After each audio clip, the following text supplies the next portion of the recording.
Hai semua, Shalom. Selamat datang ke segmen kami iaitu Rhapsody Reality bersama TNI Malaysia.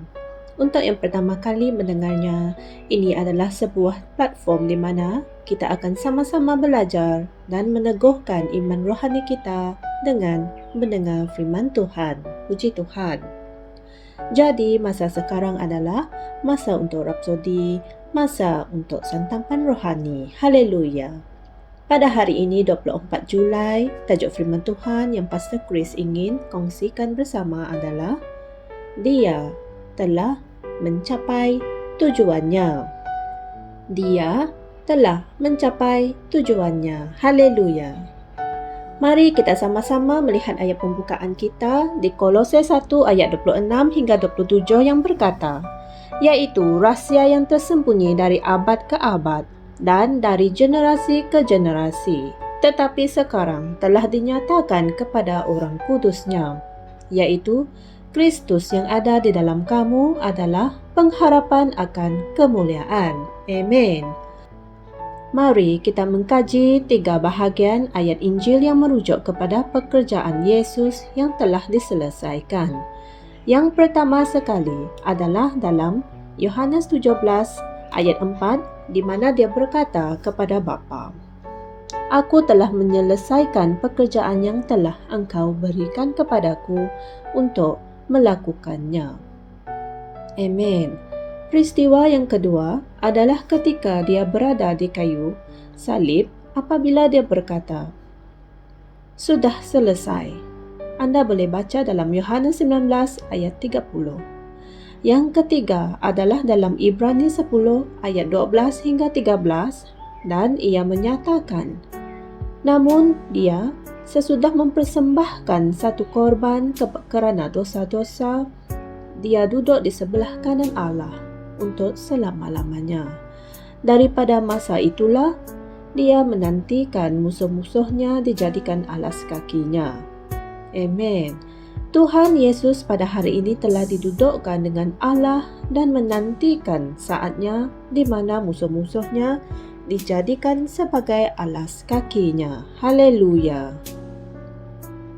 Saudara-saudari semua, dia tidak akan duduk jika dia belum mencapai tujuannya. Namun, masalahnya adalah kebanyakan orang belum tahu lagi apa yang dia telah lakukan. Apabila kamu membaca Efesus 3 ayat 3 hingga 5, kamu akan menemui tujuannya yang sebenar datang ke bumi ini adalah suatu misteri. Ada banyak nubuatan yang tertulis mengenai Mesias dan tentang dia, tentang bila dia akan dilahirkan ke dunia ini. Dan dia telah memenuhi semua nubuatan yang luar biasa itu mengenai dirinya. Amin. Namun, tujuannya masih tetap menjadi suatu misteri bagi para nabi.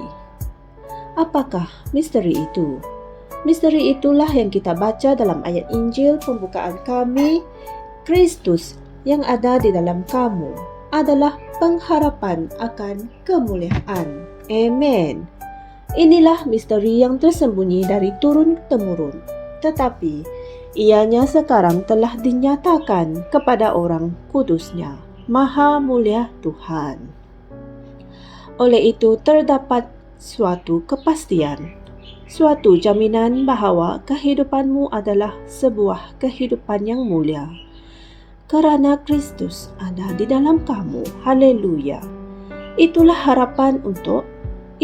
harapanmu untuk sebuah kehidupan yang sehat, makmur, cergas dan berjaya. Puji Tuhan. Amin. Kamu mempunyai hak untuk keluar dari sebarang masalah. Kamu boleh keluar dari kemiskinan, kekurangan dan kemahuan oleh kerana apa yang telah dicapai oleh Kristus bagi kamu. Apa yang kamu perlukan adalah untuk menjadi lebih peka terhadap tentang kehadiran dan kemuliaannya dalam hidup kamu. Amin. Saudara-saudari semua, mari kita sama-sama membuat pengakuan ini. Kemuliaan Tuhan dinyatakan dalam kewanganku, kesehatanku, perniagaanku, keluargaku, dan pelayananku. Kristus yang ada di dalam diriku adalah harapan untuk kehidupan yang sehat, makmur, cergas dan berjaya, dengan penguasaan ke atas syaitan dan keadaan. Haleluya.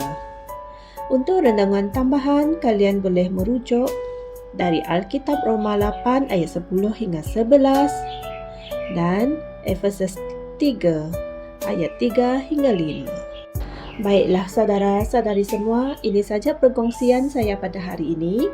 Jangan lupa beritakan Injil Firman Tuhan ini kepada semua dengan hanya menekan butang like, share dan subscribe di YouTube channel Rhapsody Reality Malaysia. Jumpa lagi esok. Tuhan memberkati. Shalom. Kami percaya saudara-saudari semua telah diberkati dengan perkongsian firman dari Rhapsody Reality.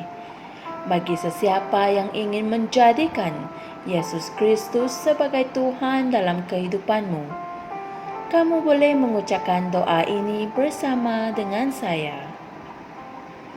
Ya Tuhan Allah, aku mempercayai Yesus Kristus, Anak Allah yang hidup dengan sepenuh hatiku. Aku percaya Dia telah mati untukku dan Allah telah membangkitkan Dia dari kematian. Aku percaya Dia hidup hari ini. Aku mengaku dengan mulutku bahawa Yesus Kristus adalah Tuhan dalam hidupku mulai dari hari ini.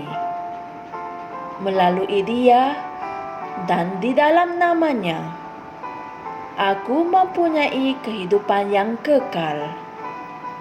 Aku telah dilahirkan semula.